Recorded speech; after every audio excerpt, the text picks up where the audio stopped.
আমি শিমলু উৎসৱ আৰম্ভ কৰিছোঁ প্ৰথমবাৰৰ কাৰণে নগাঁও বন্যপ্ৰাণী সম্মণ্ডল নগাঁও ৱাইল্ড লাইফ ডিভিজন আৰু কাজিৰঙা ৰাষ্ট্ৰীয় উদ্যানৰ সহযোগত আমাৰ লগত নগাঁও বন্যপ্ৰাণী সম্মণ্ডলৰ ডিএফঅ ছাৰ আছে, নগাঁও টেৰিটৰিয়েলৰ ডিএফঅ ছাৰ আছে। শিমলু উৎসৱৰ মূল উদ্দেশ্যটো হৈছে যে শিমলুৰ আকাশৰঙী শিমলু ফুল চোৱাৰ লগতে শিমলুৰ যিবিলাক ঠাইত আমাৰ আছে ৰৌমাৰী বিল দন্দুৱাৰ পৰা বা 14 মাইলৰ পৰা আমাৰ ৰৌমাৰী বিললৈকে আমাৰ গোটেই মথাউৰিটোৰ দুয়োফালে ধুনীয়া ধুনীয়া শিমলু গছ আছে। সেই শিমলু ফুলৰ উৎসৱ আমি এইকাৰণে পাতিছোঁ যাতে মানুহে তাৰ সৌন্দৰ্য উপভোগ কৰিব পাৰে আৰু এই সময়ত পৰ্যাপ্ত পৰিমাণৰ পৰিভ্ৰমী পক্ষী আমাৰ ইয়াত আহে আৰু সেই পক্ষীবোৰ এতিয়াও আছে, এতিয়াও যোৱা সময় তেওঁলোকৰ হোৱা নাই। গতিকে যাতে শিমলু ফুলৰ লগতে সেই পৰিভ্ৰমী পক্ষীবিলাকো পৰ্যবেক্ষণ কৰিব পাৰে তাৰ কাৰণে আমি এই উৎসৱটো ৰাখিছোঁ। আৰু আমি আজি আমি চাইক্লোথন পাতিছোঁ, তাৰ কাৰণে আমি এটা চাইক্লিঙৰ ব্যৱস্থা কৰিছোঁ আৰু ইয়াৰ জৰিয়তে আমি এটা মেছেজ আমি সমাজলৈ দিব খুজিছোঁ বা অসমৰ ৰাইজলৈ আমি মেছেজ এটা দিব খুজিছোঁ যাতে লাখুৱা বুঢ়া চাপৰিত আমাৰ চৰাই চাবলৈ বা শিমলু ফুল চাবলৈ বা অন্যান্য জীৱ জন্তু চাবলৈ যাতে ৰাইজো ইয়ালৈ আহে।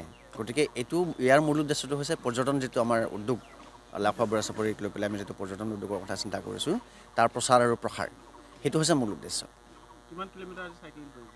আজি আমি ইয়াৰ পৰা ৰৌমাৰী বিললৈকে যাম 13 কিলোমিটাৰ, আকৌ উভতি আহিম 13 কিলোমিটাৰ, মুঠতে 26 কিলোমিটাৰ হ'ব।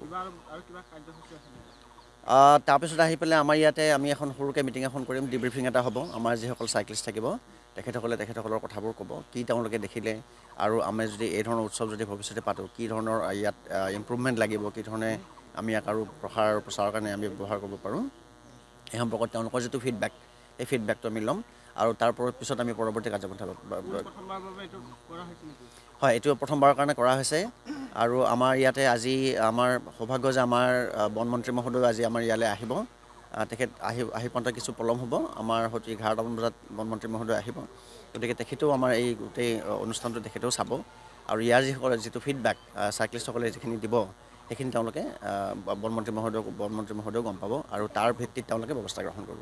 আমি এইটো মেইনলি আমাৰ চাইক্লিংটো মেইনলি আমাৰ এৱাৰনেছৰ কাৰণে, লাউখোৱা বুঢ়া চাপৰিৰ এৱাৰনেছৰ কাৰণে, মানুহৰ সজাগতাৰ কৰাৰ কাৰণে কৰিছোঁ। চাইকেলিষ্টবিলাক আহিলে বহুত বেলেগ বেলেগ ডিষ্ট্ৰিক্টৰ পৰা আহিছে, তালৈ এইটো এৱাৰনেছ এটা যাব যে ইয়াত এয়া আছে। লগতে আমাৰ গড়ো চাইটিং হৈ আছে, সেইকাৰণে ইয়াৰ এটা প্ৰচাৰৰ কাৰণে আমি এই ব্যৱস্থা কৰিছোঁ। এইটো এইবাৰ প্ৰথম আমি কৰি চাইছোঁ। লগতে আমাৰ আজি মন্ত্ৰী মহোদয় ছাৰো আহি আছে, লগতে আমাৰ ডাইৰেক্টৰ PG এয়া হ'ব। কালি ৰাতি আমাৰ